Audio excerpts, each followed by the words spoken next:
Welcome to the Cleveland Oracle Speaks. I am your host, the Village Elliot. I want to talk about a very serious topic today, and that is the future of Nick Chubb on the Cleveland Browns. I'd like to talk about the past, present, and future of the Cleveland Browns. I hope it's your favorite team. It is my favorite team for sure. It's a very difficult topic. Can Nick Chubb be signed in a realistic way for the Cleveland Browns? Right now, he is the I don't want to say property, but he's committed to the Cleveland Browns for the 2024 season, but at a rate that doesn't make any sense. It's like $15 million for one season. Is that what the Cleveland Browns really want to pay? $15 million for 1 year of Nick Chubb's services? That doesn't make any sense. So what needs to happen is somehow they need to have a multi-year deal done. But on the other hand, Nick is coming off a second major knee surgery on the same left knee that he injured at the University of Georgia. That seems like it's going to be very hard to justify. And it's not clear that Nick Chubb can even play again. How is this going to work out in a way that's fair to both sides? That's the challenge that faces Nick Chubb and his agent, as well as Andrew Berry, the Browns general manager. So let's talk about that. Is he going to play for real? Will he get paid? Those are the two challenges. They're kind of opposites. And here's a Twitter post or X.com post from ESPN Cleveland. And they want to know, how is he going to get paid? Will he be back? And what I think is going to happen is that somehow or another, they're going to sign Nick Chubb to a contract that, at least on paper, is going to be better than Saquon Barkley's. I don't think there's any question that overall in their careers that Saquon Barkley has not played as well as Nick Chubb. We wish that Nick Chubb, would be better compensated than Saquon, and that he's going to be the comeback player of the year. And we want Andrew Berry, just pay him. Come on, Andrew, darn you, just pay Nick Chubb. That's the wish. Okay. Let's talk about reality. The reality is that in Georgia, for the Georgia Bulldogs, Nick Chubb had a torn MCL, PCL, LCL, a knee dislocation, and a torn hamstring in that same left knee. In other words, this is not the first time that his left knee has been hyperextended and bent backwards, just like it was in the game against Pittsburgh. For the Browns, Chubb had damage to his medial capsule, meniscus, and medial collateral ligament, and also such a separate surgery was required to repair a partially damaged anterior cruciate ligament. That's the ACL. So it wasn't completely severed, but it did need to be augmented surgically in order for that knee to be put back together again. And I tried to think about whether there's ever been a running back that had two major reconstructive surgeries on the same knee and came back and had a really great career after that. I can't think of anybody that has happened to.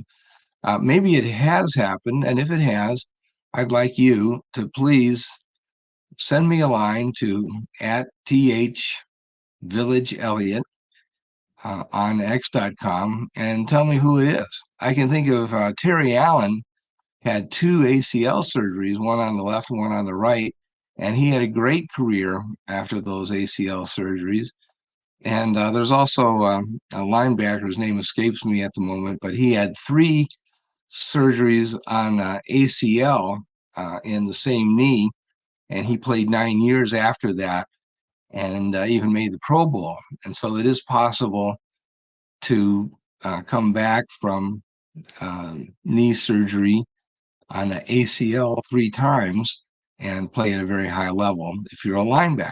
But I don't know that I've ever um, seen a running back have that many ligaments involved and have two separate reconstructive knee surgeries on the same knee and come back. This is unknown territory, and we can't really like that.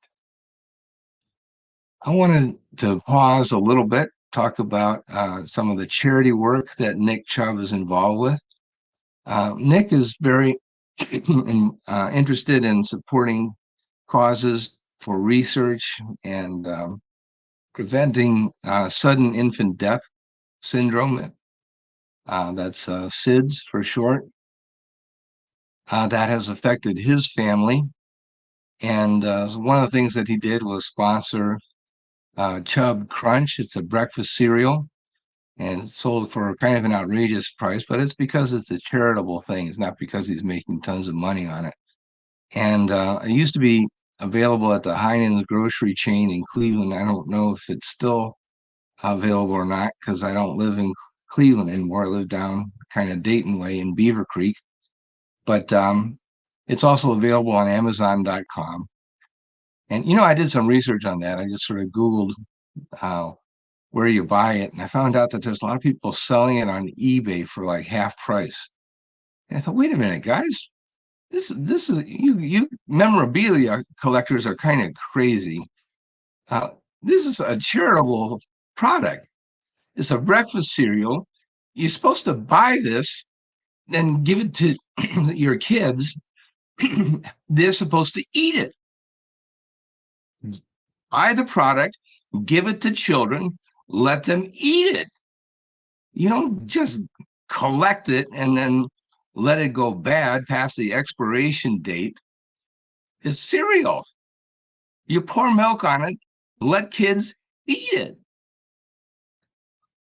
So I don't get this idea about saving it up and you can maybe save the box or something if you want to have it be a collector's item, but let the kids eat it. This is crazy. I don't quite get what's going on with the collectors on this. Just buy the cereal, let your kids eat it. It's cereal. But okay, it's going to a charitable cause. It's very worthwhile in all seriousness, and it's the whole intent is to save lives. That's what this is about. So let your kids eat the cereal. Buy the cereal and let your kids eat it. Pretty simple stuff. Okay, so I want to pause now. We do have commercial sponsors on most of the platforms that carry this and other shows from the Fanatical Elves Network. We are sponsored by the Fans First Sports Network, and they're carried on platforms, some of which have video, some of which are sound only. But if you subscribe to it, it really helps us a lot, and hope you'll consider doing that. And I'll pause anywhere from 3 seconds to 3 minutes, depending on the platform. And I'll pause right now.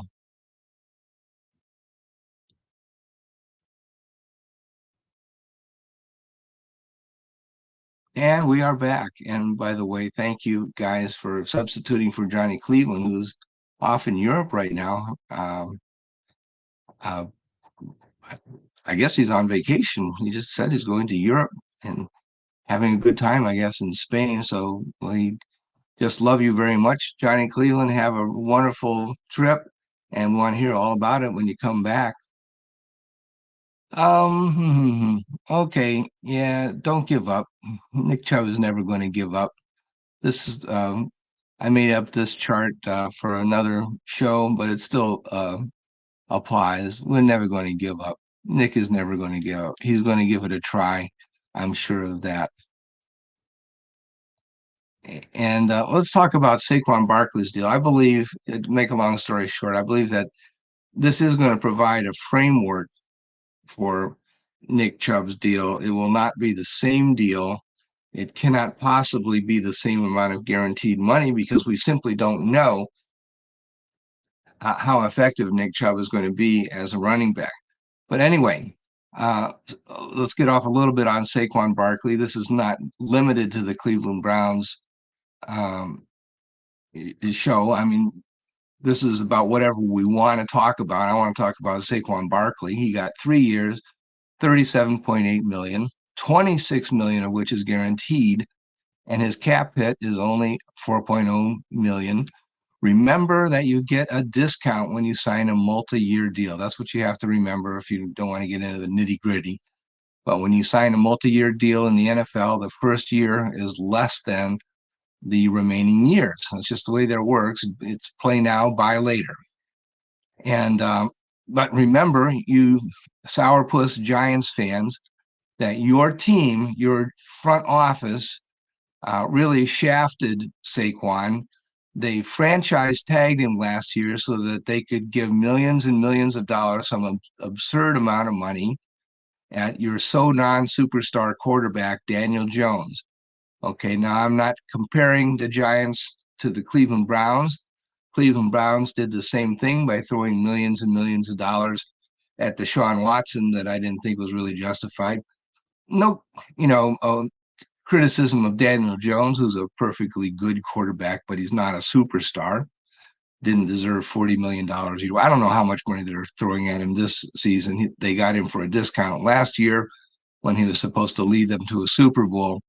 But at this point, the dollars are just out of control because it's no longer year one and they actually have to pay him this year.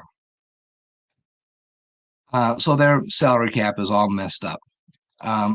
So Giants fans who think that Saquon should show loyalty to their front office, and as a reminder, he's now in Philadelphia, giving Philadelphia that first year discount instead of the New York Giants. And Giants fans are just, many of them out of their minds with outrage that Saquon should do this. Remember that the Giants front office did him wrong. Why does Saquon have an obligation to be loyal to the front office that shafted him so badly instead of giving him a 3-year contract last year when they should have?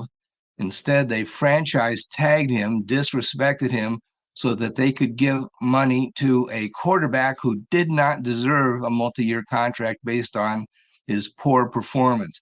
The only reason why he had a halfway decent year last year is because Saquon was backing him up with the running game last year. Everybody in football knew that. This was just incredible. Nobody knows why they drafted Daniel Jones in the first place. It was really just incredible. But pardon me, I'm getting upset. It shouldn't be. I don't care about the Giants. But anyway, nevertheless, Philadelphia has established what the market is for a superstar running back. It's 3 years, it's 37.8 million. So about, somewhere between 12 and 13 million dollars per season. All right. So that's what you're shooting for in Nick Chubb's new deal. Now, how do you do this based on the fact that we don't know whether Nick can actually play or not? Well, how do you give those kind of Saquon numbers to Nick Chubb with that second knee injury? I think you have to realize that that knee injury resets the expectations to zero. Indeed, Nick might come back, but we have no idea how good he will actually be or how long he will play. But on the other hand, we do know that the potential for a comeback is there and that he is a tremendous player. So assuming that his rehabilitation goes as scheduled and that, the doctors say that, yeah, it looks like, he's regaining his speed and he's able to make his cuts, and it looks like, yeah, he's on his way to being back to where he was. We think he can play. What I believe is called for is an incentives-laden deal with milestones that can lock in guarantees. In other words, he plays, does a few things that continue to look like he's on track to be the same old Nick Chubb, then his contract starts to lock in some additional guaranteed money.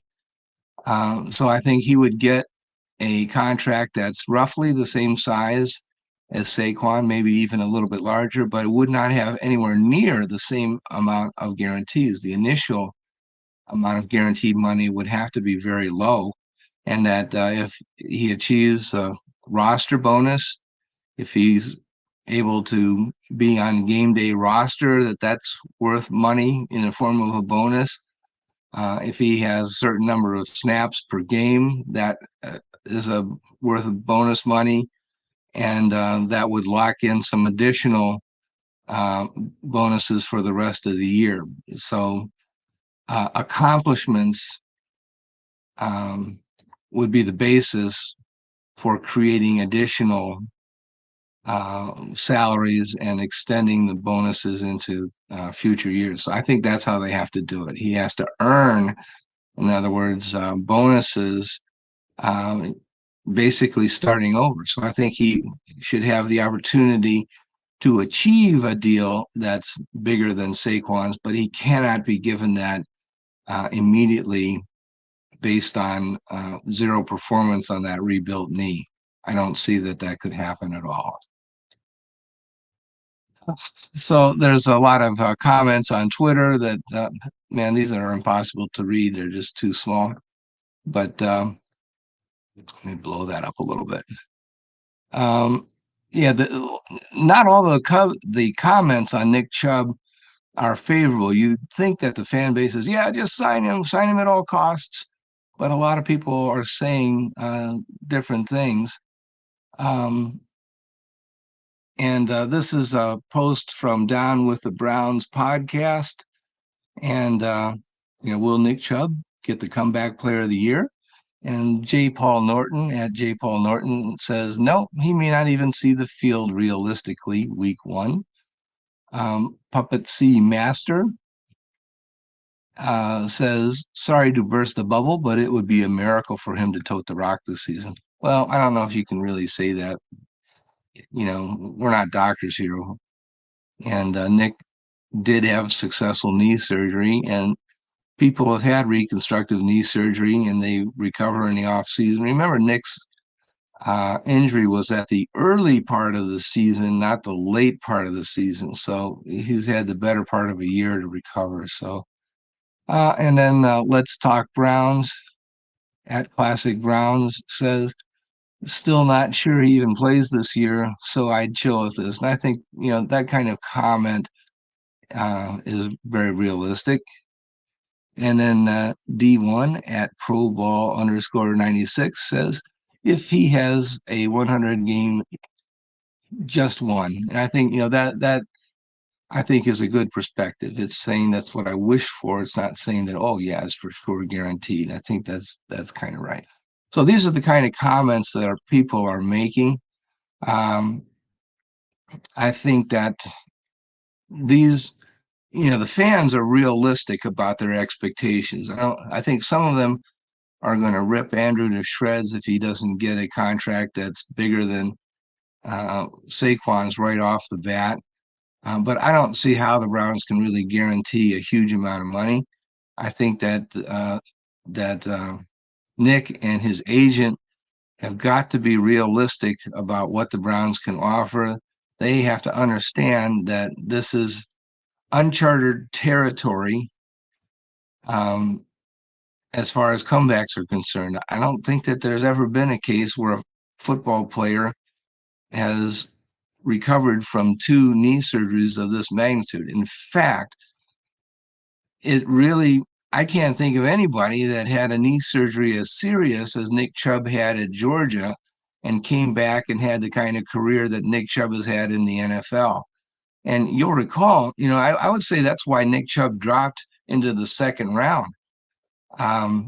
Nick Chubb was,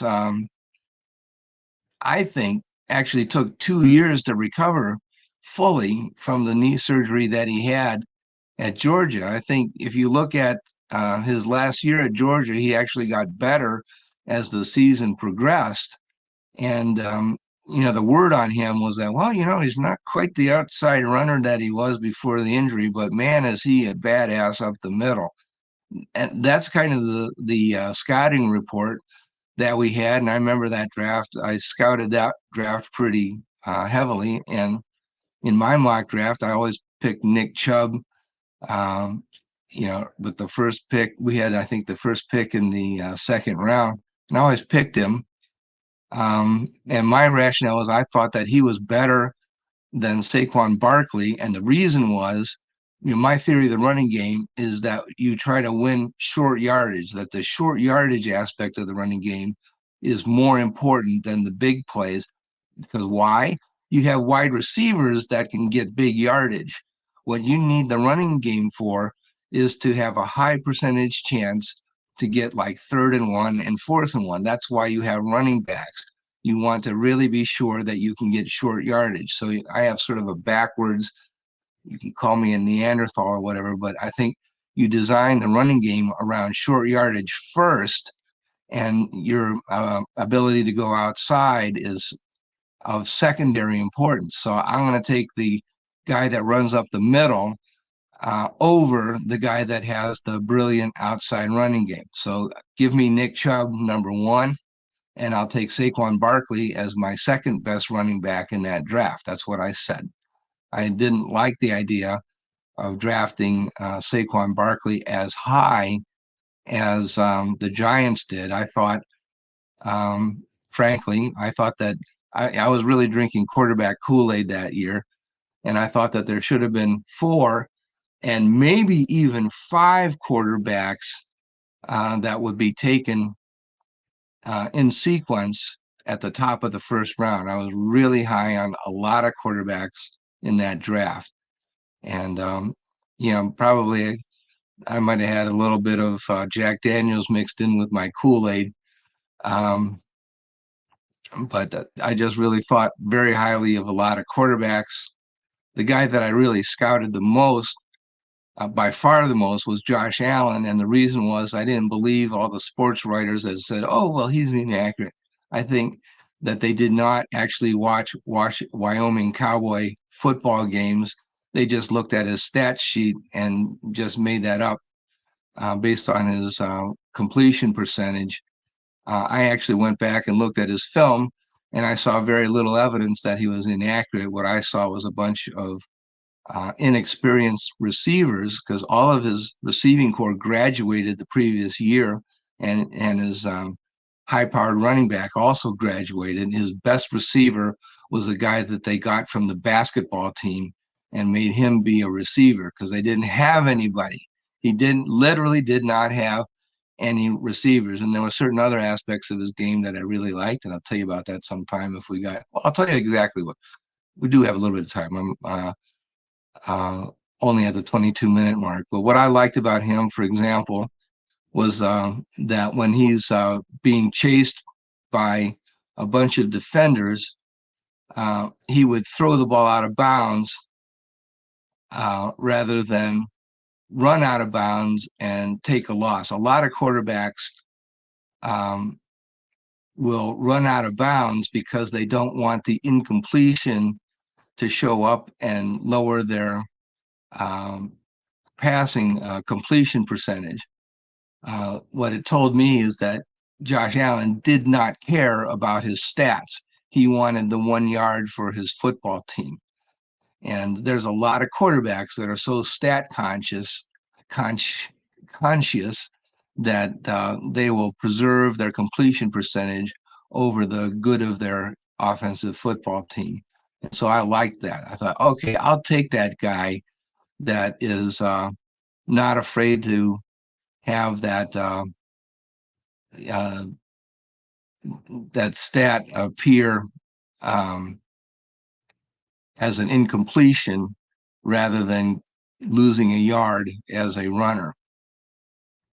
I'll take that. I understand why he made those decisions, and he's only interested in winning, not in padding his completion percentage. I liked that. Some of the other guys, I really didn't scout that much. I did remember the game between USC and UCLA where I was just mind blown by both Josh Rosen and Sam Darnold. I thought that Sam Darnold was a little bit, how shall I say, not quite as mobile and had kind of an elongated passing motion. So I thought, well, somebody like Myles Garrett's going to strip the ball from that dude. And I think he'll be a risk for hanging on to the football. So I had him at kind of the bottom of the big four rather than at the top. But other than that, man, I was really high on quarterbacks that year. So anyway, I got way off track. Nick Chubb. Bottom line is, yes, Nick Chubb can be signed. He will not be signed for a lot of guaranteed money, though. It will be substantially unguaranteed, and those guarantees will kick in as he proves that he can play. He has to start over and prove uh, that he's still Nick Chubb or somebody close to the Nick Chubb that we remembered. I hope that things go well for him, but we just can't assume that and throw Saquon money at him immediately. Um, it's going to have to be given in stages. And everybody, keep your fingers crossed, pray for Nick Chubb because it's a very, very difficult path for him to trod. I like Nick Chubb. I read about his family. He really comes from an outstanding family. There's a place called Chubbtown, Georgia, that's named after his family. They existed as a free family prior to the Civil War. They were not slaves. They were independent, had their own town, operated a blacksmith shop, and farmed and were self-sufficient. Even while there was slavery all around them, somehow they were able to maintain their independence. It's an amazing story. I didn't even know it was possible in the pre-Civil War era, but it apparently was. It's an amazing story, and it's chronicled in a book. You can get that from Amazon. I encourage you to do it if you're a football fan or if you're a fan of American history.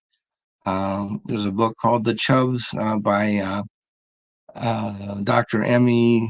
I think it's Emmy. I apologize if I got the name wrong. Watley is the last name of the author, or maybe it's Clemmy Watley. I forget, but I apologize if I botched the name.